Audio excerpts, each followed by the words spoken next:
Selamat datang di AB Movie, channel yang membahas tentang alur cerita komik. Dukung channel ini dengan menekan tombol subscribe, like, dan komen. Jika ada yang mau donasi, bisa lewat link Saweria yang ada di deskripsi. Tak usah berlama-lama, kita langsung masuk ke ceritanya. Dunia yang ditinggali saat ini telah dihancurkan. Banyak sekali monster dan beast yang keluar dari portal dan menghancurkan dunia. Manusia harus bertarung melawan monster untuk bisa bertahan hidup. Dan orang-orang menjalani keseharian seperti itu selama hidup mereka. Pemuda berambut pirang melawan monster yang cukup besar sendirian. Dia tak mengenal rasa takut. Bahkan, dia berhasil mengalahkannya hanya dengan sebuah pedang. Hal itu terus dilakukan pemuda itu setiap hari. Dia terus melawan banyak monster sendirian. Hingga tak terasa, 1 bulan pun sudah berlalu. Bagaikan tak mengenal rasa lelah. Pemuda itu terus maju menghadapi monster yang ada di hadapannya. Dan tak terasa, 1 tahun pun sudah berlalu. Bahkan, hingga 10 tahun berlalu seperti tidak ada perubahan. Pemuda itu terus melawan monster tanpa henti. Dia bahkan bisa melawan monster apapun dengan 1 pedang saja. Dia tidak pernah takut melawan monster apapun. Di hadapan pemuda itu, muncul monster yang cukup besar, dan memiliki kecerdasan. Dia bisa berbicara bahasa manusia. Monster itu menyuruh pemuda itu untuk menyerah, karena dunia yang dia tinggali saat ini sudah hilang. Pemuda itu tak mengatakan apapun, dan dia tahu bahwa monster di hadapannya saat ini adalah entitas yang menyebabkan semua ini. Monster itu menyayangkan talenta yang dimiliki oleh pemuda itu. Jika tidak, monster itu bisa menjadikan pemuda itu sebagai pedangnya. Pemuda itu kesal dengan apa yang dikatakan oleh monster itu. Dia langsung melesat maju, dan berniat menghabisi monster itu dengan pedangnya. Pemuda itu melompat dan bersiap mengayunkan pedangnya. Tapi monster itu tak mudah dikalahkan. Dia juga bergerak maju, dan berusaha menghentikan pemuda itu. Menggunakan kepalan tangannya. Monster itu berhasil menangkis pedang dari pemuda itu. Tangannya terluka. Tapi, itu lebih baik daripada lehernya yang terbelah menjadi 2. Kini, pandangan mereka saling bertemu. Pemuda itu terkejut, karena ternyata, monster itu memiliki kecepatan yang luar biasa, dengan tubuhnya yang sangat besar. Dia tak menyangka, dalam waktu sekejap saja, tangan monster itu sudah berada di depan wajahnya. Namun, kecepatan pemuda itu juga tak bisa diremehkan. Dia berhasil menghindari pukulan monster itu. Monster itu terus menyerang pemuda itu tanpa henti.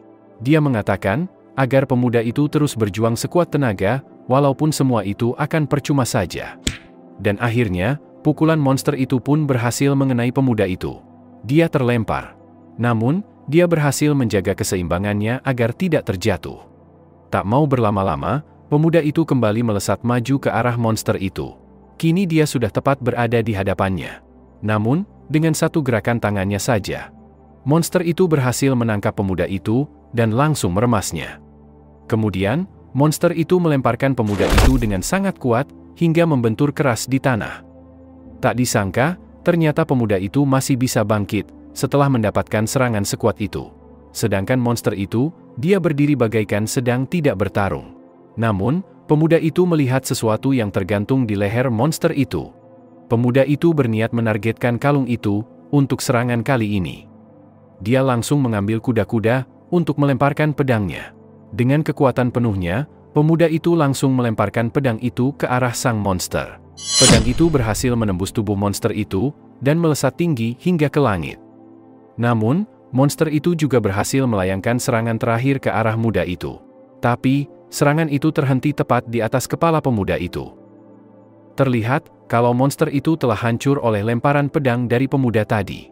Monster itu sangat marah atas apa yang dilakukan oleh pemuda itu tadi yang telah menghancurkan kalungnya. Ternyata benar, kalung itu adalah inti dari monster itu. Setelah kalungnya hancur, perlahan tubuh monster itu pun mengeluarkan cahaya dan lenyap tak tersisa. Setelah monster itu lenyap, pemuda itu langsung menjatuhkan tubuhnya ke tanah. Perlahan, kesadarannya pun mulai hilang. Dalam hatinya, pemuda itu melihat pemandangan di atas langit malam ini, yang ternyata sangat indah. Panel berpindah di tempat lain. Seorang pemuda sedang berjalan santai di tengah kota. Tiba-tiba, sirine peringatan bahaya berbunyi. Peringatan bahaya itu berada di gate Namsan Bay, Rank C. Pemuda itu berjalan menuju ke arah gate itu. Namun, penjaga gate mencoba menghentikan pemuda itu dan menanyakan nomor hero serta unique ID-nya. Tapi, pemuda itu tak menghiraukan petugas gate dan terus berjalan masuk. Petugas gate mencoba menghentikan pemuda itu. Sebab, warga sipil dilarang masuk ke dalam gate. Tempat itu berada di Yongsan-gu, Seoul. Kemudian, pemuda itu memasuki gate dengan paksa. Tentu saja, hal itu memicu alarm dan memberitahukan bahwa seorang hero tak terdaftar sedang menerobos masuk dalam gate. Panel berpindah di dalam gate. Pemuda itu telah masuk, dan saat ini dia berada di tengah hutan. Dia pun berjalan dan mencari monster yang ada di sana. Namun, dalam perjalanannya, dia dipanggil oleh seseorang. Mereka adalah tim hero yang beranggotakan 4 orang. Salah satu dari mereka menanyakan, apakah pemuda itu sedang tersesat. Hero itu tak mengetahui apa yang sebenarnya terjadi. Namun, karena mereka akan keluar dari gate, maka dia mengajak pemuda itu untuk ikut dengan mereka. Pemuda itu hanya diam tak mengucapkan sepatah kata pun. Dia hanya melihat ke arah hero itu. Hero perempuan berbisik kepada temannya. Dia menyuruh temannya untuk melihat pakaian pemuda itu. Menurut hero yang berbadan besar, pemuda itu tidak tampak seperti seorang hero. Dia tahu, jika seorang porter memang bisa memakai pakaian apapun. Tapi, hero itu heran. Kenapa pemuda itu membawa sebuah tas yang terlihat rapuh?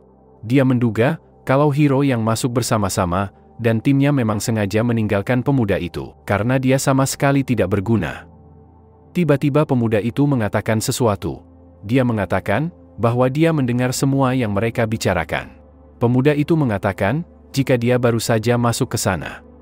Salah satu hero mengatakan, jika dia benar, kalau pemuda itu memang ditinggalkan. Hero yang lain sudah sering melihat orang seperti pemuda itu. Dia tahu kenapa pemuda itu masuk ke dalam gate. Hero itu mengatakan, bahwa pemuda itu mencoba hunting di dalam gate, hanya karena menonton di TV atau online, itu sama saja dengan bunuh diri. Pemuda itu harus membuat lisensi hero, melalui latihan dan menyelesaikan ujian terlebih dahulu. Sedangkan tempat ini adalah gate dengan rank C. Jika pemuda itu baru saja memulainya, dia seharusnya mencari gate dengan rank F terlebih dahulu. Namun, dengan santainya, pemuda itu mengatakan, jika dia mengerti, bahwa mereka hanya ingin membantunya. Tapi, pemuda itu sama sekali tidak peduli. Sontak saja, jawaban pemuda itu membuat para hero itu terdiam tanpa kata. Hero berbadan besar sangat marah dengan ucapan pemuda itu. Namun, dia dihentikan oleh temannya. Dia menyuruh hero besar itu agar membiarkannya. Apalagi, dia dengan sangat sadar sudah mengabaikan saran dari mereka. Dengan membiarkannya pergi, dia pasti akan mengalaminya sendiri. Pemuda itu pasti belajar, jika gate itu tidak seperti yang dilihat di TV atau online. Tapi, gate adalah tempat yang brutal dan tanpa ampun.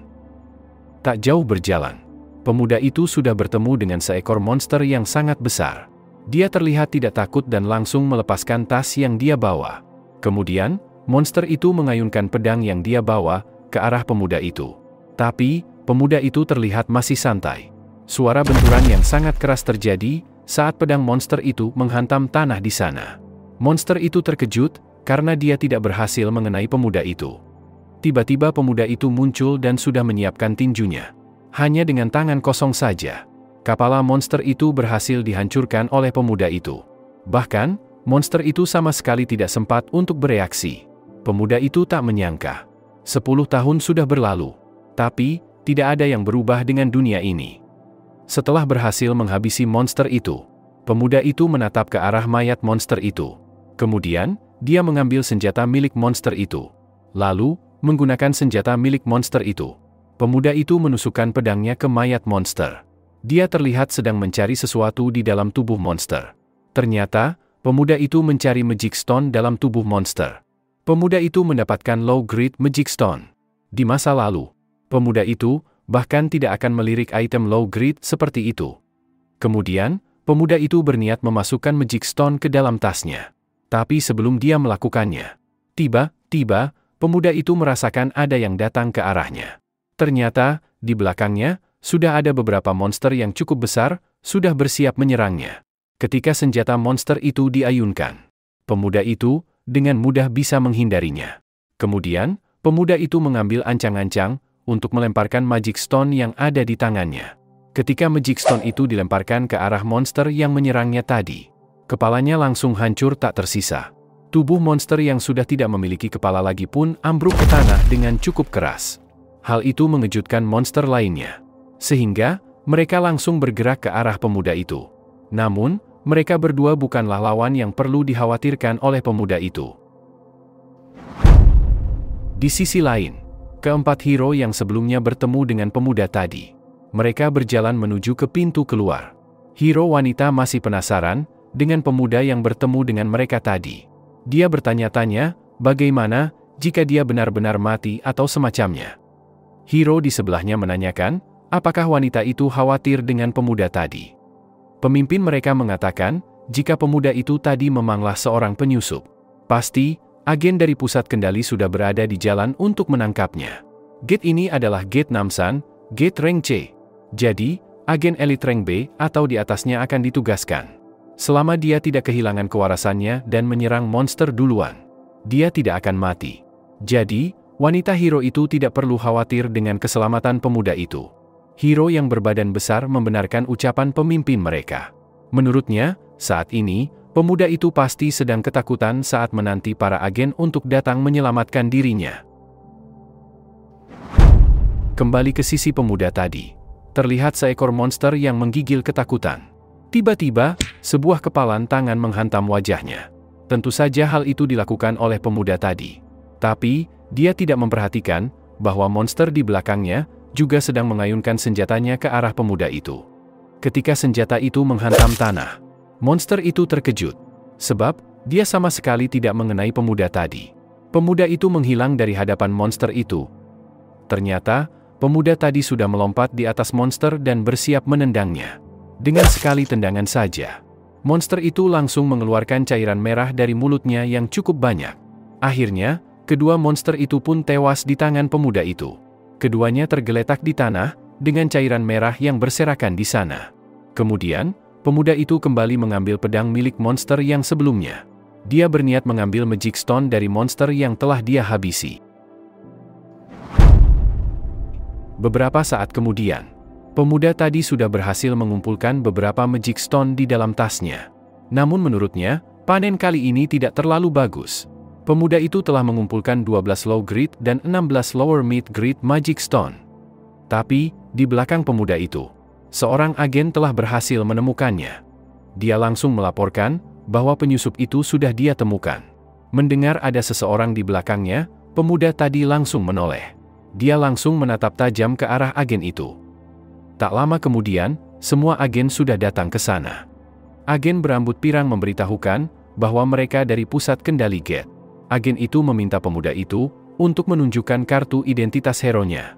Namun, jika pemuda itu bukanlah seorang hero yang tidak terdaftar, pemuda itu harus ikut bersama mereka ke pusat kendali. Pemuda itu tak paham apa yang dimaksud dengan pusat kendali Gate. Agen itu kesal, dia menyuruh pemuda itu untuk mengikuti instruksi dari mereka.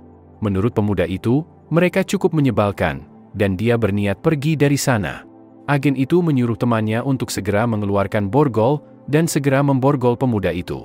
Agen yang membawa borgol, dia meminta pemuda itu agar bekerja sama dengan mereka. Jika pemuda itu menolak untuk bekerja sama, maka mereka harus menggunakan cara kasar untuk membawanya. Tapi, pemuda itu hanya diam dan melihat ke arah borgol itu. Kemudian, agen tersebut langsung memegang tangan pemuda itu dan mengangkatnya ke atas. Dia mengatakan, jika pemuda itu melawan, maka dia akan terluka secara fisik, dan itu akan menjadi tanggung jawab pemuda itu sepenuhnya. Dia meminta pemuda itu agar dia ikut ke pusat kendali dan menyelesaikan hal ini dengan damai. Namun, dengan sangat cepat, pemuda itu berhasil melepaskan tangannya, dan dia langsung memegang tangan agen itu. Agen itu terkejut dengan kecepatan pemuda itu. Pemuda itu mengatakan agar mereka berhenti mengganggunya dan segera pergi. Dia mengatakan hal itu sembari meremas tangan agen itu. Sontak saja, agen yang lain langsung bersiap mengambil senjatanya. Senjata yang mereka bawa adalah tongkat penyengat yang dapat mengeluarkan aliran listrik di ujung tongkatnya. Dalam hati pemuda itu, Great Formanasil mungkin akan bekerja pada sosok orc, tapi tidak dengan dirinya. Kemudian, pemuda itu memutar tangan agen itu, yang membuat agen itu berteriak kesakitan. Dengan tatapan yang sangat serius ke arah para agen, pemuda itu memperingatkan mereka untuk terakhir kalinya. Jika mereka tidak mau terluka lebih dari ini, pemuda itu menyuruh mereka untuk segera pergi. Mendengar ucapan pemuda tadi, kedua agen yang membawa tongkat pemukul kesal, dan langsung bergerak menyerang pemuda itu. Tapi, dengan mudah pemuda tadi berhasil menangkis kedua tongkat itu dengan kedua tangannya. Salah satu agen langsung melancarkan serangan kedua dengan pukulannya. Namun, dengan sangat mudah, pemuda itu berhasil menghindarinya. Tetapi, sebelum agen itu melancarkan serangan ketiganya, pemuda tadi sudah lebih dulu menendang perut agen itu menggunakan kakinya. Agen itu terlempar dan berteriak kesakitan setelah dia mendapatkan tendangan dari pemuda itu. Tak selesai sampai di situ saja. Kaki pemuda itu langsung berpindah ke arah agen yang satunya. Dia mendapatkan tendangan yang cukup keras pada perutnya, sehingga tubuhnya terlempar jauh ke belakang. Agen yang tersisa tak menyangka, kedua temannya berhasil dikalahkan dengan mudah oleh pemuda itu. Dia mulai ragu untuk maju menyerangnya. Dia kesal, namun dia tidak berani untuk maju. Dia hanya bisa mengerang, dan mengeluarkan keringat yang cukup banyak pada wajahnya. Kemudian, pemuda itu menoleh dan menatap ke arah agen yang tersisa.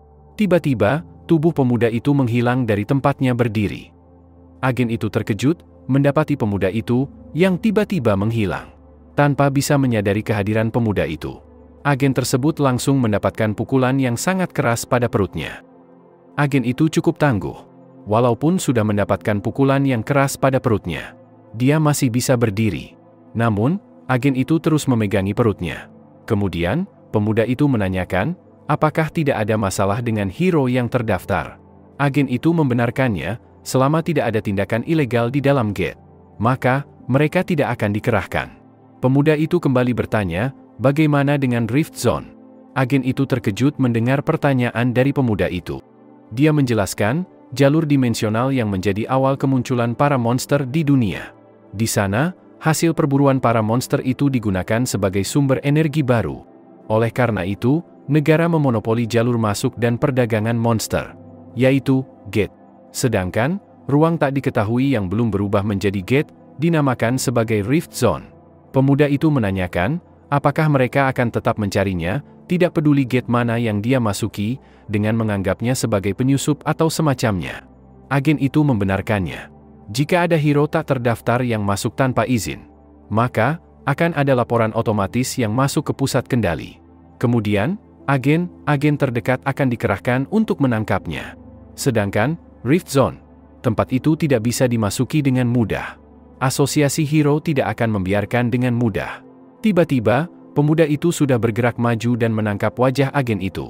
Agen itu menyesal, sebab dia tidak melaporkan kejadian ini ke markas dari tadi. Kemudian, pemuda itu langsung melemparkan tubuh agen itu dengan cukup kuat. Menurut pemuda itu, para agen itu tidak ada yang spesial dari mereka. Saat pemuda itu berjalan pergi, agen itu mengatakan bahwa dia akan menghabisi pemuda itu suatu hari nanti. Kembali ke waktu di mana pertarungan pemuda berambut pirang telah selesai. Dia mendengar teriakan terakhir dari monster itu. Saat itu, dia seraya tidak sadarkan diri, dan merasa bahwa dirinya hanyut ke suatu tempat, yaitu sebuah kematian. Sebelumnya, pemuda itu mengira bahwa dirinya sudah mati.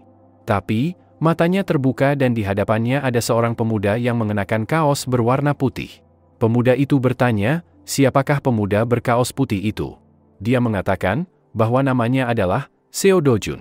Saat ini, dia sedang sekarat. Seo Dojun memiliki sebuah permintaan. Kalau pemuda itu mau mengabulkannya, maka dia akan pergi dengan tenang. Namun, pemuda itu tidak mau. Hal itu membuat Seo Dojun sangat sedih. Pemuda itu menanyakan, apakah Seo Dojun masih mempunyai penyesalan dalam hidupnya. Padahal, pemuda itu sudah bertempur mati-matian selama 10 tahun. Tapi, dia malah dikhianati oleh rekan yang sudah dia percaya. Bahkan, negaranya juga sudah hancur. Teman-temannya juga sudah mati. Begitu juga dengan keluarganya. Meskipun Seo Dojun hidup dengan benar, takdir tidak akan menyinari hidupnya. Seo Dojun terdiam, dia merenungi apa yang diucapkan oleh pemuda itu. Kemudian, Seo Dojun mengatakan, meskipun hidupnya akan berakhir seperti itu, dia berharap Nenek dan Eun-yang yang saat ini masih hidup, tidak perlu hidup dalam kesengsaraan. Pemuda itu menghela nafasnya dan menanyakan apa yang Seo Dojun inginkan. Sontak saja, Seo Dojun langsung bahagia. Dia pun langsung mengatakan apa yang dia inginkan. Panel berpindah di Kompleks Digital Gasan, Distrik Gyeongcheon, Kota Seoul. Sekarang, distrik ini dijuluki sebagai Kompleks Hero. Ada lebih banyak perusahaan dagang yang menjual produk Gate daripada perusahaan IT. Seo Dojun berjalan dan memasuki salah satu toko. Penjaga toko menanyakan, apa yang Seo Dojun inginkan. Seo Dojun mengatakan bahwa dia ingin menjual Magic Stone. Penjaga toko itu mengatakan bahwa Seo Dojun datang ke tempat yang tepat. Mereka akan membeli Magic Stone dengan harga tertinggi di seluruh Korea Selatan. Begitu Seo Dojun mengeluarkan semua Magic Stone yang dia bawa, penjaga toko itu sangat terkejut. Dia tak menyangka bahwa Magic Stone yang akan dijual belum dibersihkan dari cairan merah yang menempel. Karena Magic Stone cukup banyak, penjaga toko itu menyuruh Seo Dojun untuk menunggunya sebentar. Penjaga toko itu juga menawarkan kopi jika Seo Dojun mau. Seo Dojun menunggu petugas itu membersihkan semua Magic Stone, sembari minum kopi. Tak lama kemudian, penjaga itu mengatakan bahwa totalnya ada 12 low-grade Magic Stone, 16 mid-grade Magic Stone, dan 5 high-grade Magic Stone. Penjaga toko itu memberitahukan bahwa komisi pembeliannya adalah 40%. Dan setelah dihitung, total yang bisa Seo Dojun dapatkan adalah 5,4 juta won. Seo Dojun kesal, padahal dialah yang berburu. Tapi, kenapa penjaga toko itu langsung mengambil 40% dari total penjualannya? Sembari tersenyum, penjaga toko itu mengatakan bahwa Seo Dojun tidak mengerti cara kerjanya. Biasanya, toko-toko lain akan mengambil 45% dari hasil penjualan. Sedangkan mereka hanya mengambil 40% dari hasil penjualan. Penjaga toko itu menyuruh Seo Dojun untuk mengambil semua Magic Stone itu jika tidak mau menjualnya. Tanpa ragu, Seo Dojun langsung mengambil semua Magic Stone itu dan memasukkannya ke dalam tasnya kembali. Tiba-tiba, penjaga toko itu menghentikan Seo Dojun. Dia mengatakan, jika Seo Dojun harus membayar biaya penyortirannya. Bahkan, kopi yang Seo Dojun minum juga tidak gratis. Penjaga toko itu memberitahukan bahwa biaya penyortiran adalah 300.000 won, sedangkan kopinya seharga 10.000 won. Penjaga toko itu menambahkan, karena mereka tidak bisa menggunakan handuk yang dia pakai untuk mengelap cairan merah tadi. Maka, total yang harus dibayarkan adalah 350.000 won. Seo Dojun tidak mau membayarnya. Jika penjaga toko itu berani, Seo Dojun menyuruhnya untuk mengambil darinya. Penjaga toko itu mengancam agar Seo Dojun mau membayarnya. Sebab, dia memiliki beberapa hero rank C.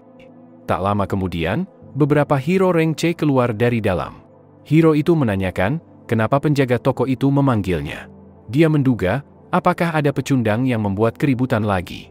Kemudian, pandangan Seo Dojun dan hero rank C itu saling bertemu. Penjaga toko gemetar ketakutan melihat apa yang terjadi di hadapannya. Dia bersembunyi di balik meja, sembari mengeluarkan keringat yang banyak di wajahnya.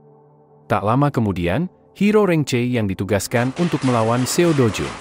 Dia terlempar ke belakang, dan membentur penjaga toko yang sedang bersembunyi di balik meja. Hanya dengan sekali pukulan saja, hero rank C itu langsung tak sadarkan diri.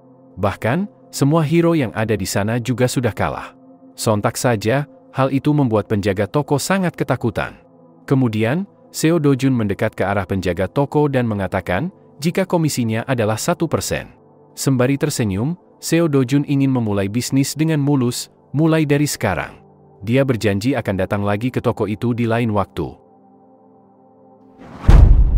Beberapa saat kemudian, Seo Dojun menaruh segepok uang pecahan 10.000 di atas meja. Sontak saja, Nenek dan Eun-yong sangat terkejut melihat uang sebanyak itu. Sang nenek mengambil uang itu dan menanyakan, uang apa yang Seo Dojun bawa.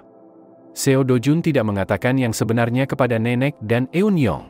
Dia memberitahukan bahwa beberapa waktu yang lalu, dia telah meminjamkan uang kepada temannya yang sedang merintis usaha. Dan sekarang, bisnisnya sudah laris manis. Jadi, temannya itu mengembalikan uang beserta komisinya. Sang nenek ragu dan menanyakan, apakah benar Seo Dojun memiliki teman seperti itu? Seo Dojun mengatakan, jika neneknya pasti tahu. Sebab, neneknya tahu di mana dia dibesarkan. Temannya itu, dulunya adalah teman yang sering main dengannya sewaktu kecil. Sedikit berpikir, akhirnya neneknya tahu siapa teman Seo Dojun yang dia maksud. Eun-yong sangat senang. Dia menanyakan, apakah sekarang mereka sudah kaya? Sembari memegang kepala Eun-yong, Seo Dojun membenarkannya, bahwa sekarang mereka sudah kaya. Eun-yong sangat senang dan melompat ke sana kemari, karena dia mengetahui bahwa mereka sekarang adalah orang kaya. Melihat Eun-yong sangat senang, dia ingat pesan terakhir dari Seo Dojun yang asli. Saat itu, dia ingin agar nenek dan Eun-yong dapat tinggal di rumah yang jauh lebih aman dari manapun.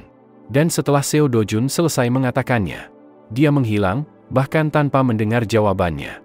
Kemudian, saat dia terbangun, dia sudah bangun dan telah menjadi Seo Dojun. Seo Dojun mengetahui bahwa rumah teraman di Korea harganya 110 miliar won di pasar saat ini. Sedangkan dia tidak mempunyai tanggung jawab untuk menjaga janji sepihak ini. Tapi, seandainya saja kekuatannya kembali, uang sebesar itu tidak ada artinya baginya. Rift, Gate, dan Monster, semuanya ada di sini.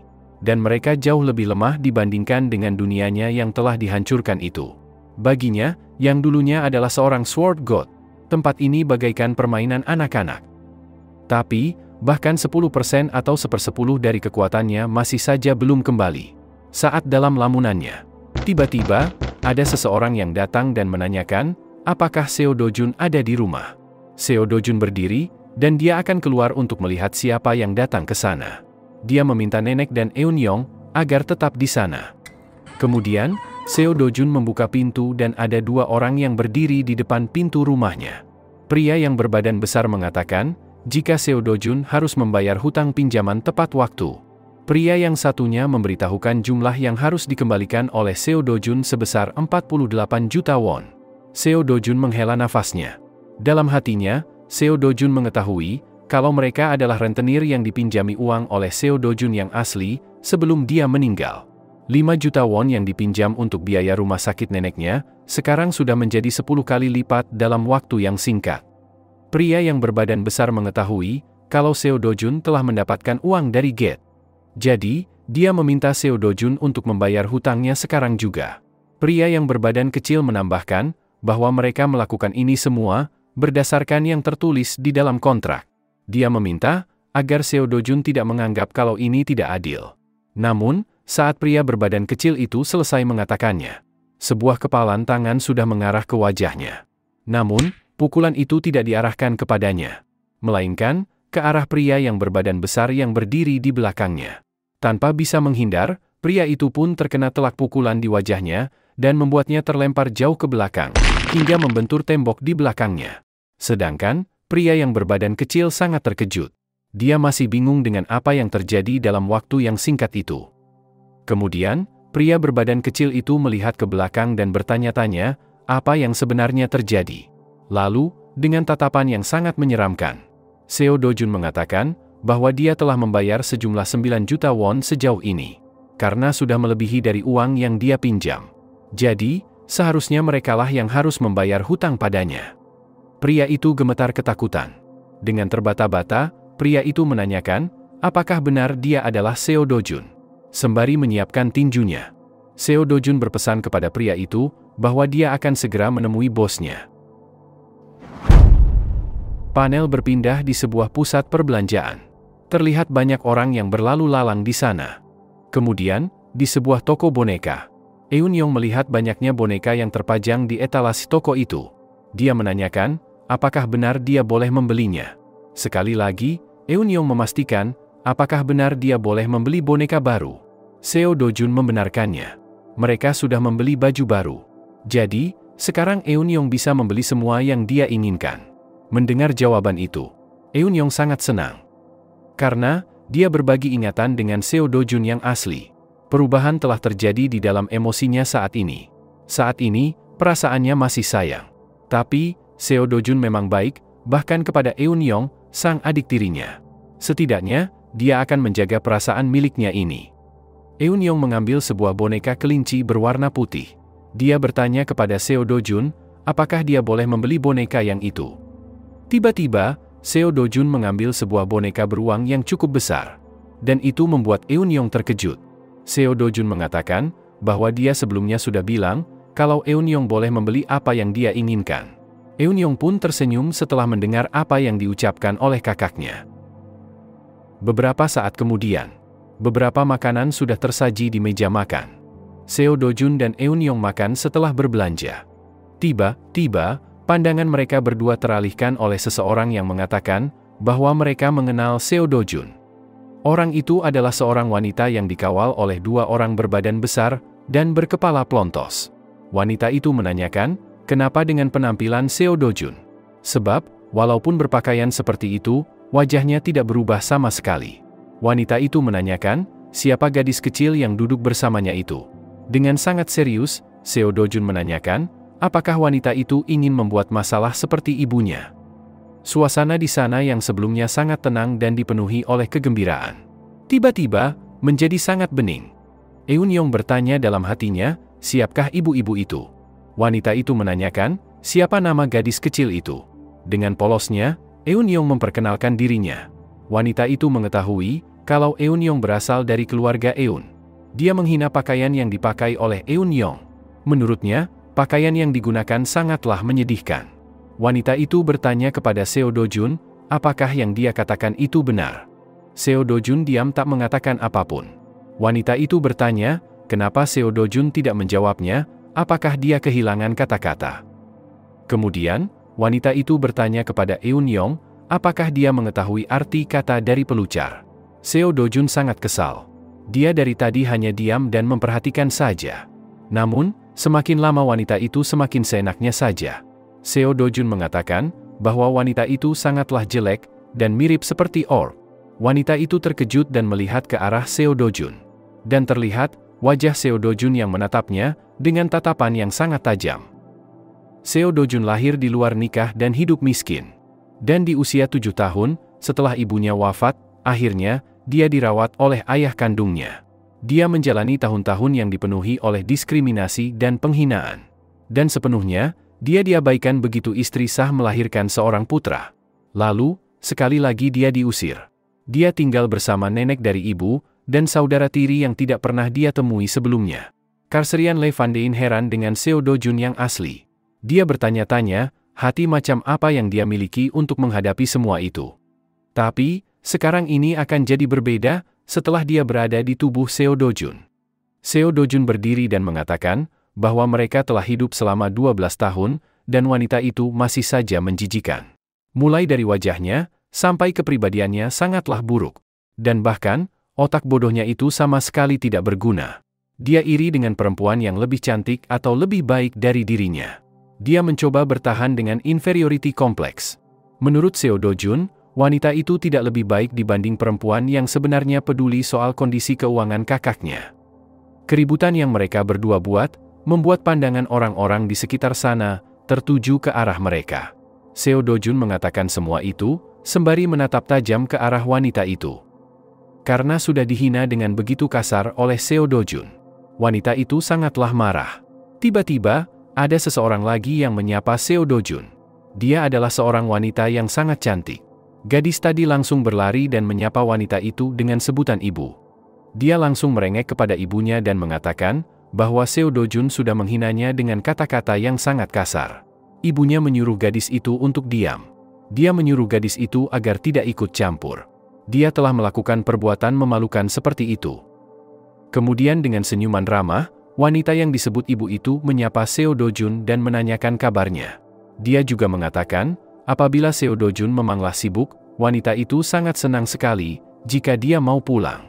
Dalam hatinya, Seo Do-jun tak percaya dengan senyuman palsu yang ditunjukkan oleh wanita itu. Sebab, selama 12 tahun ini, dialah yang paling banyak menyiksanya.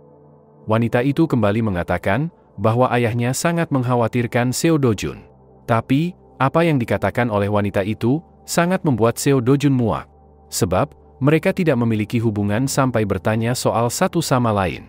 Seo Do-jun menyuruh wanita itu untuk pergi dari hadapannya. Wanita itu diam dan hanya menatap Seo Do-jun saja. Kemudian, tanpa sepatah kata pun, wanita itu pun berbalik arah dan berjalan pergi. Dalam hatinya, wanita itu penasaran, apakah pria di hadapannya tadi adalah Seo Do-jun yang dia kenal. Orang yang dulu menundukkan kepalanya, bahkan jika dia ditampar tanpa alasan. Karena ibunya pergi begitu saja, gadis jelek itu langsung berlari menyusulnya, diikuti oleh kedua pengawal yang mengawalnya. Kemudian, Seo Dojun mengajak Eun-yong untuk pergi dari sana. Dalam hatinya, Seo Dojun mengatakan bahwa Seo Dojun yang tetap dia meskipun diperlakukan secara tidak baik, sekarang sudah tidak ada. Dia ingin agar mereka segera menyadari hal itu secepat mungkin. Di sisi lain, terlihat sebuah mobil yang melaju cukup kencang. Mobil itu adalah mobil dari ibu tiri dan adik tiri Seo Dojun. Adik tiri Seo Dojun menanyakan kepada ibunya, kenapa mereka pergi begitu saja.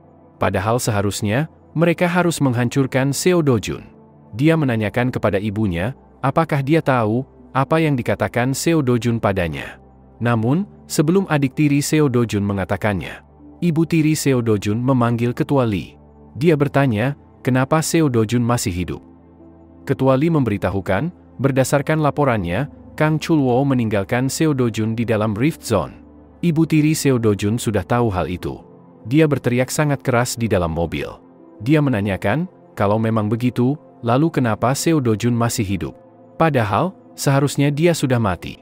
Ketua Lee meminta maaf dan dia akan menyelidikinya lagi. Mendengar pembicaraan mereka berdua, adik tiri Seo Dojun bertanya kepada ibunya tentang apa yang dia katakan tadi. Kenapa Seo Dojun harus mati? Tapi ibu tiri Seo Dojun diam tak mengatakan apapun. Karena ibunya hanya diam saja. Adik tiri Seo Dojun bertanya kembali kepada ibunya, apa yang ibunya maksud dengan hal itu. Dia terus bertanya apa yang ibunya lakukan. Apakah benar ibunya ingin menghabisi Seo Dojun? Ibunya bertanya kepada adik tiri Seo Dojun, apakah dia masih memiliki perasaan kepada Seo Dojun? Pertanyaan ibunya itu membuat pipi adik tiri Seo Dojun memerah. Dia membantah ucapan ibunya, dan bukan itu maksudnya. Dia khawatir jika ayahnya mengetahuinya. Tiba-tiba, mulut adik tiri Seo Dojun langsung dibungkam oleh ibunya. Ibunya mengatakan, jika dia yang akan mengurus hal ini dan ibunya memperingatkan agar dia tidak ikut campur tentang hal ini. Tentu saja, ucapan ibunya itu membuat adik tiri Seo Dojun sangat pucat, gemetaran, dan ketakutan. Ibu tiri Seo Dojun sangat kesal. Dia tak percaya kalau Seo Dojun berani menentangnya. Oleh karena itu, ibu tiri Seo Dojun akan melenyapkannya dengan cara apapun. 10 tahun yang lalu, Rift Zone mulai muncul. Kemudian, monster yang keluar berkeliaran menghabisi manusia tanpa ampun. Setelah, dunia jatuh ke dalam kekacauan yang luar biasa. Namun, dengan kemunculan para hero, kekacauan bisa mereda dengan cepat. Dan kemudian, muncullah Magic Stone yang diekstrak dari monster. Sebagaimana Magic Stone telah menggantikan sumber energi lama, negara-negara di dunia melakukan segala hal untuk mengubah Rift menjadi Gate. Dan sekarang, setiap struktur industri pasti berputar di sekitar Gate dan hero. Atau dengan kata lain, untuk membuat uang di zaman sekarang, seseorang harus menjadi seorang hero. Seo Dojun telah sampai di Yongdeungpo HCS Capital. Dia berjalan memasuki tempat itu. Di dalam, Seo Dojun sudah ditunggu oleh 2 orang yang menagih hutang ke rumahnya, yang telah dihajar kemarin. Di sana juga ada seorang pria paruh baya yang sudah menunggu kedatangan Seo Dojun. Pria itu kagum atas keberanian Seo Dojun yang berani datang setelah menghajar orang-orangnya. Seo Dojun mengatakan, semakin dia memikirkannya, Seo Dojun malah semakin yakin kalau dirinya adalah yang mengalami kerugian. Pria itu tak paham, kenapa Seo Dojun yang rugi. Dia menanyakan, apa maksud dia bicara seperti itu. Seo Dojun menjelaskan, bahwa dia seharusnya berhak mendapatkan kompensasi mental, fisik, dan material atas segala kerusakan yang mereka itu buat. Pria itu mengamati bahwa kepribadian Seo Dojun juga berubah, setelah dia menilai bagaimana Seo Dojun mengalahkan orang-orangnya. Pria itu yakin, pasti Seo Dojun telah awakening di dalam Gate. Kemudian pria itu mengatakan, kalau Seo Dojun sekarang mempunyai hal yang bisa dibanggakan. Dia mengancam, haruskah dia mengatakan kepada Seo Dojun, apa yang terjadi pada mereka yang sangat meninggikan awakeningnya. Seo Dojun masih terlihat tenang saat beberapa orang keluar dari dalam. Setelah beberapa orang keluar, pria itu terlihat sangat percaya diri akan kemampuan orang-orangnya. Dia mengatakan, bahwa awalnya, mereka memang sangat percaya diri.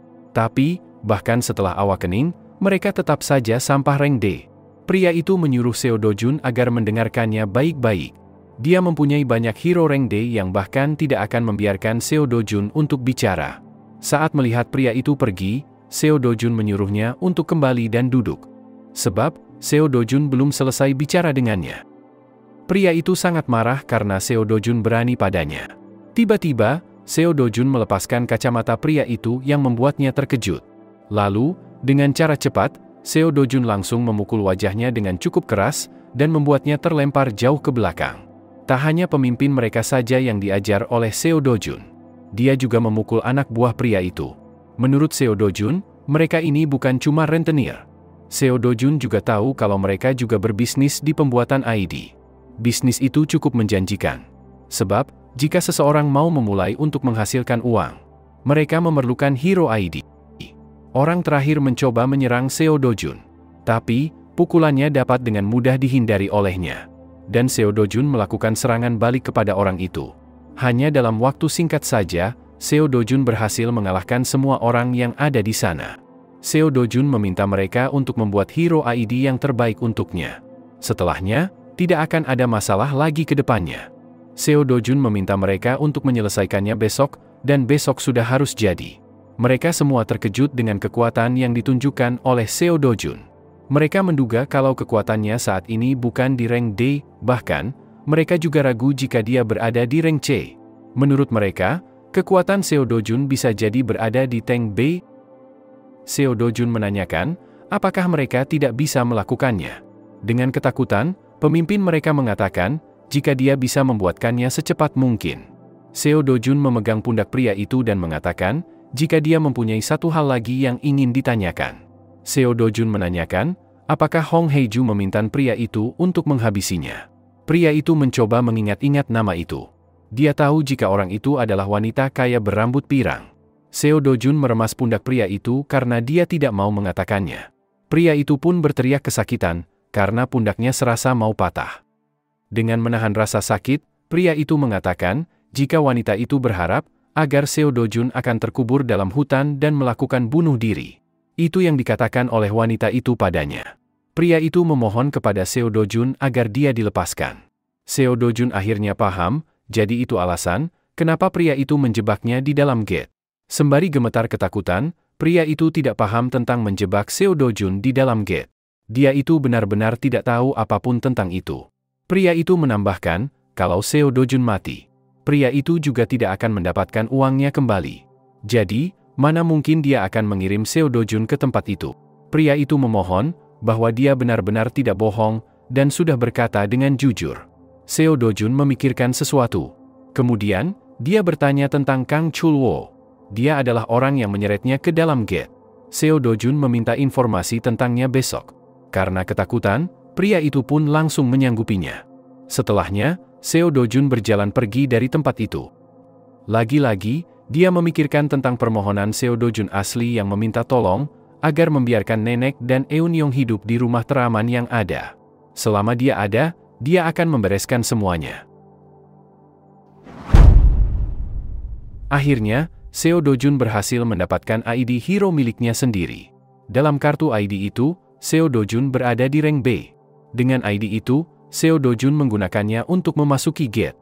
Dia menempelkan kartu itu pada mesin registrasi. Mesin itu memberitahukan bahwa registrasi kartu hero telah diverifikasi. Level Seo Dojun berada di bawah grid yang direkomendasikan.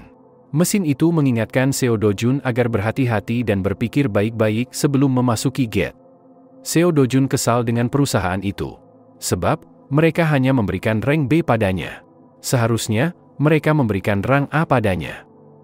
Saat Seo Dojun memasuki gate, mesin itu terus memperingatkan Seo Dojun bahwa dia saat ini berada di bawah grid yang direkomendasikan. Gate yang dimasuki oleh Seo Dojun saat ini adalah Gate Bamseom. Gate ini berada di grid B, dengan skala D. Gate ini memiliki medan berbentuk terowongan. Rekomendasi untuk memasuki gate ini berada di level A. Hero di bawah rekomendasi dilarang memasuki gate ini, kecuali masuk dengan grup berisikan 2 orang atau lebih. Ini adalah gate rank B, tapi dengan skala grid D, yang membuatnya sulit untuk diselesaikan sendirian. Tapi, perekat struktur terowongannya, gate ini hanya mengizinkan entry solo. Jadi, kalau kau bukan rank A, kau akan kesulitan untuk menyelesaikan gate ini.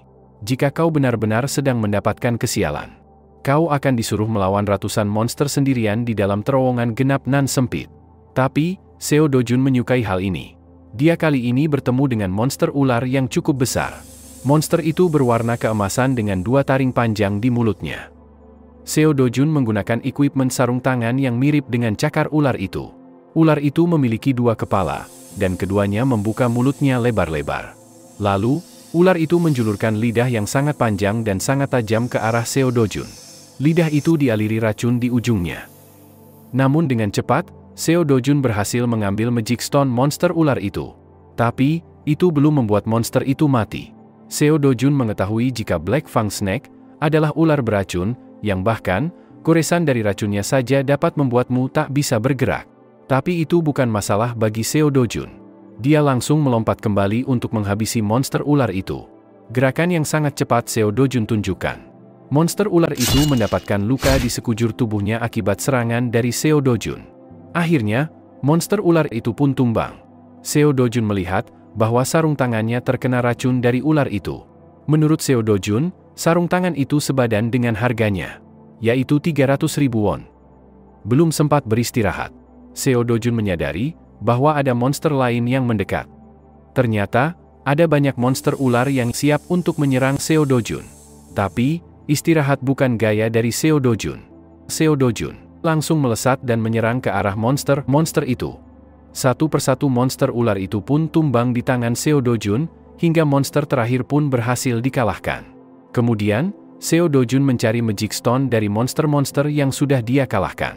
Namun, dia tidak menemukan Magic Stone pada monster itu. Dia menduga kalau tempat itu seperti dunianya yang dulu, kemungkinan untuk mendapatkan Magic Stone dari Black Fang Snake itu kurang dari 3%.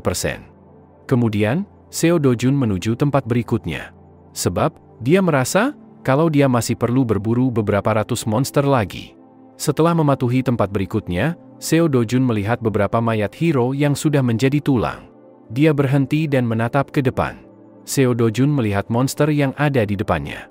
Dia bertanya-tanya, apakah itu adalah bosnya? Keadaan Seo Dojun dan bos monster itu saling bertemu. Mereka diam, dan tak bergerak sama sekali. Setelahnya, Seo Dojun menjatuhkan tas berisi Magic Stone yang telah dia kumpulkan. Sebelumnya, Seo Dojun bingung bagaimana cara mencari bos monster itu. Namun, dia malah menunjukkan dirinya sendiri. Seo Dojun berterima kasih karena monster itu justru menghampirinya. Tanpa basa-basi, karena Seo Dojun ingin segera pulang. Maka, dia berniat ingin menyelesaikan ini secepat mungkin. Namun, setelah melakukan pukulan kepada bos monster itu, Seo Dojun terkejut. Ternyata serangannya tidak mempan. Pukulan Seo Dojun hanya memberikan bekas luka sedikit pada cangkang bos monster itu. Seo Dojun sedikit kurang fokus. Dalam waktu sekejap, serangan monster itu sudah tepat berada di depan tubuh Seo Dojun.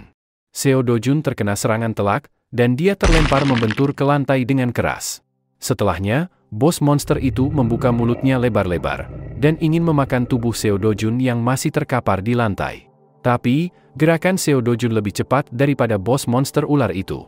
Dia berhasil melompat untuk menghindari serangan itu. Kemudian, Seo Dojun melompat cepat ke arah monster itu dan melakukan serangan balik. Dia melakukan pukulan ke arah monster itu dengan sekuat tenaga. Tubuh monster itu berhasil hancur. Namun, itu belum bisa untuk menumbangkannya. Bos monster itu masih bisa berdiri tegak, bagaikan belum menerima luka apapun. Dalam hatinya, Seo Dojun memuji kehebatan bos monster itu. Kekuatannya jauh berbeda dari ular-ular yang sudah dia kalahkan tadi. Bos monster ini, kulitnya begitu tebal, santai-santai pukulan tidak ada yang mempan. Seo Dojun bingung dengan apa yang akan dia lakukan selanjutnya.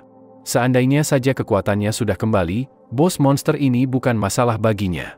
Tiba-tiba, Seo Dojun melihat sesuatu di dekatnya. Dia melihat sebuah pedang milik hero yang sudah tewas sebelumnya. Seo Dojun berpikir sejenak. Kemudian, dia mengambilnya. Menurutnya, walaupun pedangnya usang, kegunaannya itu tergantung pada penggunanya. Kali ini, dengan membawa pedang itu, Seo Dojun jauh lebih percaya diri. Dia bersiap menghadapi serangan dari bos monster itu, menggunakan pedangnya. Kemudian, Seo Dojun melompat tinggi ke atas bos monster itu. Seo Dojun ingin agar bos monster itu menganggap ini adalah suatu kehormatan, karena dia bisa mati di tangannya. Lalu, Seo Dojun berhadapan langsung dengan bos monster itu. Saat serangan mereka berbenturan, sebuah cahaya yang menyilaukan terpancar dari arah mereka. Akhirnya, Seo Dojun pun berhasil menghabisi ular itu dengan menggunakan pedang itu. Namun, dia sedikit kecewa, karena pedangnya juga ikut hancur. Namun, jika Seo Dojun tidak menggunakan pedang itu, pasti akhirnya akan berbeda. Seo Dojun memperhatikan mayat bos monster itu. Lalu, dia mengambil taringnya. Menurutnya, taring itu terlalu pendek untuk dijadikan longsword. Tapi dengan sedikit polesan, ini bisa jadi lebih berguna. Tetap saja, keuntungan dari gate ini jauh lebih bagus daripada gate Namsan. Setelahnya, Seo Dojun keluar dari dalam gate. Dia tidak menyangka bahwa gate rank B akan memakan waktu selama ini. Saat Seo Dojun keluar dari dalam gate, di dunia nyata sudah menunjukkan malam hari. Dalam hatinya, Seo Dojun mengatakan bahwa mengembalikan kekuatannya adalah prioritas utamanya saat ini. Dia merasa beruntung, karena kawan-kawan lamanya tidak melihat kondisinya yang seperti ini. Di tempat lain, terlihat seseorang sedang mengeluarkan banyak magic stone hasil buruannya untuk dijual. Penjaga toko mengatakan, jika orang itu sudah mengumpulkan banyak magic stone kualitas tinggi. Dia juga mengatakan bahwa komisinya seperti biasanya, yaitu 40%. Menurut orang itu, komisi sebesar itu terlalu tinggi. Padahal, dia sudah sering menjual magic stone di toko itu. Dia meminta sedikit diskon kepada penjaga toko. Sembari mengeluarkan uang, penjaga toko itu memberitahukan bahwa potongan di tempatnya adalah yang paling rendah. Sedangkan, biaya komisi gate center saja sudah 5%. Selain itu, mereka juga tidak menyimpan bukti transaksi. Jadi, orang itu tidak perlu membayar pajak. Meskipun komisinya agak tinggi. Tapi, orang itu bisa mendapatkan uang bersih sebanyak itu. Dengan cara seperti ini, bukankah pria itu sendiri yang akan diuntungkan? Sembari menghitung uang yang dia dapatkan, pria itu membenarkan ucapan dari penjaga toko. Namun, pria itu penasaran. Kenapa wajah penjaga toko babak belur seperti itu? Dia memberitahukan bahwa ada seseorang yang gila yang mendatangi tokonya dan menghajar pengawal mereka. Bahkan dirinya juga kena getahnya. Orang itu menebak bahwa penjaga toko sudah lengah karena sudah mempunyai hero rank C. Sebelumnya, dia sudah menyuruh penjaga toko agar lebih telaten dalam memilih pengawal. Jangan hanya melihat mereka dari rank saja. Sebuah rank hanya digunakan untuk mempermudah orang-orang kantoran itu. Kemampuan merekalah yang menjadi penentu. Jadi, jangan hanya menganggap rank seorang hero bisa merefleksikan kemampuannya. Orang itu menanyakan, apakah dia pikir kemampuan seorang pengawal yang baru dapat lisensi dan langsung menjaga toko, setara dengan hero yang sudah mati-matian berburu monster. Tapi, dalam hatinya, penjaga toko itu ingin orang itu agar segera pergi dari sana. Sebab, dia tidak ingin diceramahi. Orang itu akan segera pergi. Tapi, sebelum dia pergi, orang itu memberitahukan, jika penjaga toko itu membutuhkan bantuan, orang itu siap membantunya. Saat orang itu sudah berjalan pergi, dia berpapasan dengan Seo Dojun yang masuk ke dalam toko itu. Penjaga toko menatap ke arah Seo Dojun. Kemudian, dia berteriak menunjuk ke arah Seo Dojun dan memberitahukan orang itu bahwa inilah orang yang telah menghajarnya. Orang itu berhenti dan melihat ke arah Seo Dojun. Dia mengatakan bahwa Seo Dojun tinggi dan wajahnya cukup tampan. Tapi, dia berani mengacau di tempat itu. Orang itu menanyakan, apakah benar Seo Dojun adalah orang yang telah menghajar penjaga toko ini? Padahal, Seo Dojun adalah seorang hero. Tapi, dia beraninya menghajar warga sipil seperti itu. Sekali lagi, orang itu menanyakan, apakah Seo Dojun tahu bahwa hero itu seharusnya melindungi warga sipil? Penjaga toko tersenyum licik. Dalam hatinya, dia mengatakan bahwa orang itu adalah hero veteran yang sudah bekerja selama 7 tahun. Kenal banyak hero veteran dan junior. Jadi, kalau Seo Dojun macam-macam dengannya. Sebelum penjaga toko itu menyelesaikan kata-katanya, dia mendengar bahwa Seo Dojun menyuruh orang itu agar tidak mengganggu urusan orang lain dan segera pergi dari sana. Sontak saja, penjaga toko itu dibuat keheranan. Orang itu kesal mendengar ucapan dari Seo Dojun yang begitu sombong. Sedangkan penjaga toko, dia menyeringai karena dia yakin bahwa Seo Dojun pasti akan mendapat pelajaran. Seo Dojun dengan santainya menanyakan, apakah orang itu akan membalaskan dendam mereka. Orang itu sangat kesal dan mengepalkan tangannya, sebagai bentuk mengekspresikan kemarahannya. Orang itu memikirkan bahwa alasan utama kematian hero itu bukanlah karena dihabisi oleh monster, melainkan insiden tak disengaja dengan hero lain. Itu adalah intuisi dari seorang veteran yang sudah aktif selama 7 tahun. Kemudian, dia berpamitan pergi dengan alasan bahwa dia sedang sibuk. Lalu, Seo Dojun melirik ke arah penjaga toko yang terlihat masih kebingungan. Dengan nada yang terdengar agak berat, Seo Dojun menanyakan, sepertinya penjaga toko itu mempunyai banyak komplain hari ini. Mendengar pertanyaan Seo Dojun, penjaga toko itu langsung pucat. Tiba-tiba, sebuah tas yang penuh dengan Magic Stone dilemparkan oleh Seo Dojun ke arah penjaga toko. Seo Dojun menyuruh penjaga toko itu untuk menghitung Magic Stone itu dengan benar. Setelah melihatnya dengan seksama, penjaga toko itu terkejut. Sebab, Seo Dojun membawa banyak sekali Magic Stone dengan kualitas tinggi. Dia bertanya-tanya, siapakah sebenarnya orang ini? Setelahnya, penjaga toko itu menghitung semua jumlah Magic Stone yang ada beserta total harganya. Dan totalnya adalah 150 juta won. Dalam hatinya, Seo Dojun menyangka. Padahal, dia sudah berburu seharian. Tapi, dia cuma mendapatkan 150 juta won. Seo Dojun mengulurkan tangannya ke arah penjaga toko, dan meminta 150 juta won itu. Penjaga toko sangat takut melihat tatapan Seo Dojun yang terlihat mengerikan. Dia melakukannya, karena penjaga toko meminta potongan komisi dari penjualan kali ini. Dalam hatinya, penjaga toko berpikir, apakah dia salah bicara? Kemudian, Seo Dojun tersenyum, karena dia baru mengingat bahwa ada komisi sebesar 1% untuk toko itu. Jadi, totalnya harus dibayarkan adalah 148,5 juta won. Dalam hatinya, penjaga toko itu sangat marah dan ingin memukul Seo Dojun, karena dia sudah bilang bahwa komisinya adalah 40%. Tapi, Seo Dojun tetap saja mengatakan bahwa hanya 1% saja. Kemudian, penjaga toko itu mengatakan bahwa transaksi di atas 100 juta won harus menunggu persetujuan dari atasannya. Seo Dojun tidak mempermasalahkan hal itu.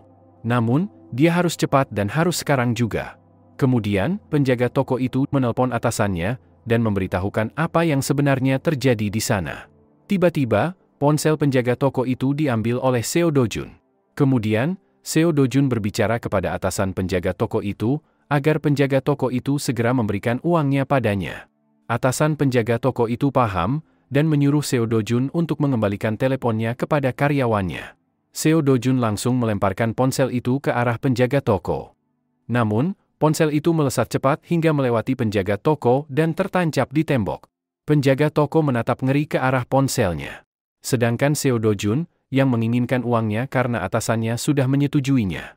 Karena sudah ketakutan, akhirnya penjaga toko itu pun segera mengeluarkan uangnya. Setelah mendapatkan uangnya, Seo Dojun pun berpamitan pergi. Dia senang atas kerjasamanya. Dia ingin berdagang secara sehat lagi di lain waktu. Sembari menangis, penjaga toko berkata dalam hatinya, bahwa sejak kapan, mengintimidasi satu pihak adalah berdagang secara sehat.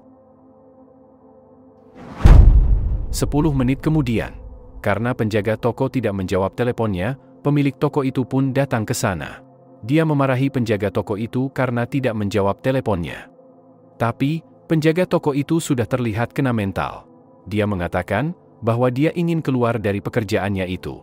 Sebab, dia sudah tidak kuat lagi berada di sana, dengan pekerjaan yang dia jalani saat ini. Pemilik toko itu terkejut saat melihat ponsel yang tertancap di dinding. Kemudian, pemilik toko itu menelpon Juyeon. Dia ingin Juyeon datang ke tempatnya. Orang dalam telepon itu adalah seorang wanita dengan rambut berwarna merah muda. Saat dia berjalan di tengah kota, orang-orang di sana terdiam dan melihat ke arah wanita itu. Mereka mengetahui bahwa wanita itu adalah Juyeon. Setelah beberapa saat berjalan dan menjadi pusat perhatian orang-orang, akhirnya Juyeon telah sampai di toko itu. Saat Juyeon masuk, dia disambut oleh penjaga toko. Tapi, penjaga toko itu terkejut bahwa yang datang adalah Hyun Juyeon. Sembari membuka kacamatanya, wanita itu membenarkan bahwa dirinya adalah Hyun Juyeon. Penjaga toko itu terkejut. Dalam hatinya, dia mengetahui bahwa Hyun Juyeon adalah hero rank S keempat Korea Selatan. Dia memang pernah mendengar kalau Hyun Juyeon adalah keponakan bosnya. Tapi penjaga toko itu heran, kenapa Hyun Juyeon datang ke tempat itu. bagaikan bisa membaca pikiran si penjaga toko.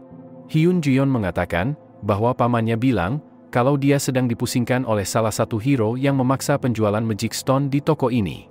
Hyun Juyeon meminta penjaga toko itu untuk menceritakan kronologinya. Di sisi lain, terlihat Seo Dojun berlatih ditemani oleh adiknya. Meskipun Seo Dojun sudah hunting setiap hari, dia hanya bisa menghasilkan 100 juta. Jika seperti ini terus, maka dia akan terlambat. Seo Dojun harus bisa melakukan solo hunting di Gate Rank S secepat mungkin. Untuk itu, hal yang paling penting untuk dilakukan sekarang adalah mengembalikan kekuatannya dulu. Tapi tidak seperti dunia sebelumnya, mana di udara dunia ini sangat jarang sekali. Walaupun, jika Seo Dojun mengumpulkan mana seperti ini setiap hari, dia butuh waktu 3 tahun. Tapi, mungkin bisa lebih lama dari itu. Seo Dojun berpikir bahwa akan lebih bagus jika dia bisa mendapatkan equipment yang bisa membantunya.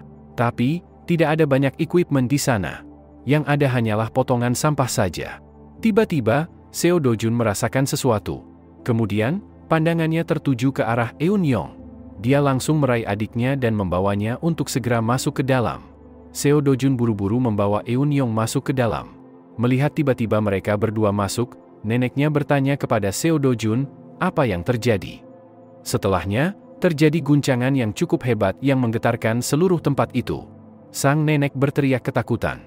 Dalam pelukan Seo Dojun, Eun-yong sangat ketakutan. Dia mengira kalau terjadi gempa bumi. Tapi, Seo Dojun mengetahui bahwa ini bukanlah sebuah gempa bumi. Dia tahu, jika kemungkinan, sebuah rift sedang terbentuk di sana. Benar saja, di luar, terdapat retakan dimensi yang semakin lama, terlihat semakin membesar. Seo Dojun menyerahkan Eun-yong kepada neneknya. Lalu dia pergi keluar. Sang nenek penasaran dan menanyakan, apa yang sebenarnya sedang terjadi. Seo Dojun memberitahukan bahwa situasinya sedang bahaya. Jadi, dia meminta nenek dan Eun-yong agar tidak keluar dulu. Kemudian, Seo Dojun berlari memasuki Rift Zone itu. Panel berpindah di Asosiasi Hero Soul. Peringatan darurat muncul di layar. Salah satu orang di sana memberitahukan kepada ketua tim bahwa ada rift baru yang terdeteksi di Mapo. Ketua tim tak percaya, sebuah rift baru muncul setelah 63 hari.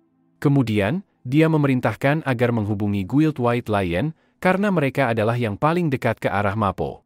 Selain itu, dia menyuruh agar mengerahkan semua hero yang sedang berada di sekitar sana.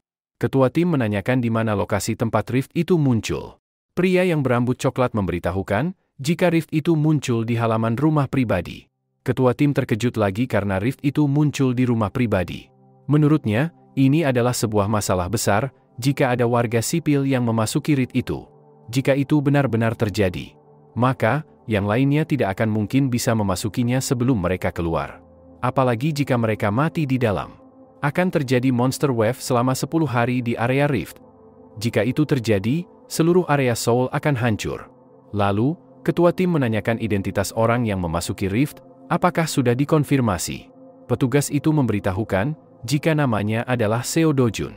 Dia adalah warga pemilik rumah tempat di mana rift itu muncul, dan neneknya bilang kalau dia memasuki rift untuk menyelamatkan adiknya. Ketua tim akhirnya tahu bahwa Seo Dojun bukanlah seorang hero. Sejauh ini, saat ada warga yang memasuki rift pasti akan terjadi monster wave. Dia menanyakan, apakah ada kemungkinan terjadi monster wave? Petugas itu terdiam sejenak. Kemudian, dia mengatakan bahwa kemungkinannya adalah 99,9%. Setelahnya, kepanikan dan keputusan terjadi di tempat itu. Semua orang merasa kalau pekerjaan mereka sia-sia.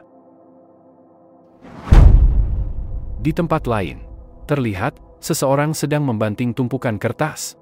Ternyata, yang melakukannya adalah Hong Hae-ju. Dia tidak percaya mendengar laporan bahwa Seo Dojun telah awakening. Dia menanyakan apa maksud dari Ketua Lee. Ketua Lee mengatakan, jika dia memang belum terdaftar di Asosiasi Hero.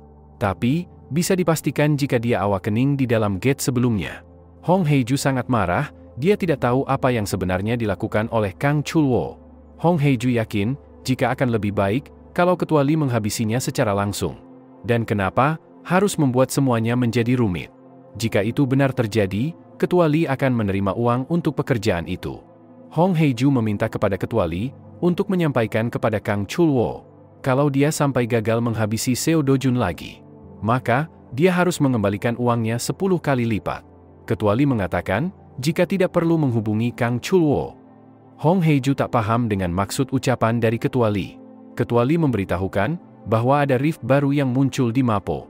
Bahkan, lokasinya tepat berada di rumah Seo Dojun. Mereka juga sudah mengkonfirmasi jika Seo Dojun memasuki rift itu. Dan tidak lama, pasti akan muncul di berita. Hong Haeju memastikan kalau mereka tidak akan melihat Seo Dojun lagi setelah ini. Ketua Li membenarkan ucapan dari Hong Haeju. Kali ini, Hong Haeju mulai terlihat sedikit tenang. Namun, dia menyuruh Ketua Li untuk tetap mengawasi situasinya sampai bisa dipastikan bahwa Seo Dojun benar-benar sudah tewas. Di sisi lain, Seo Dojun terlihat sedang berjalan di tengah hutan. Dia terlihat sedikit mengenal tempat itu. Tempat itu adalah hutan Patisua yang sering dia datangi ketika dia masih kecil. Seo Dojun mengetahui tempat itu dari bentuk hutannya, pepohonannya, dan rerumputan yang tumbuh. Selain itu, dia mengetahui dari angin yang bertiup di tempat itu. Tak hanya itu saja, mana yang melimpah di udara, bahkan bentuk langit dan awannya juga mirip. Seo Dojun melihat sesuatu arah. Kemungkinan, kalau dia pergi ke arah sana, dia akan sampai di World Tree. Itu adalah Primordial Spirit Tree yang mengandung mana yang sangat murni. Alasan kenapa dunia sebelumnya hancur adalah karena pohon itu terbakar dan aliran mana menjadi kacau. Tapi siapa sangka, World Tree ini masih utuh. Seo Dojun tidak tahu bagaimana. Tapi, dengan ini, dia bisa mengembalikan mananya seperti sebelumnya.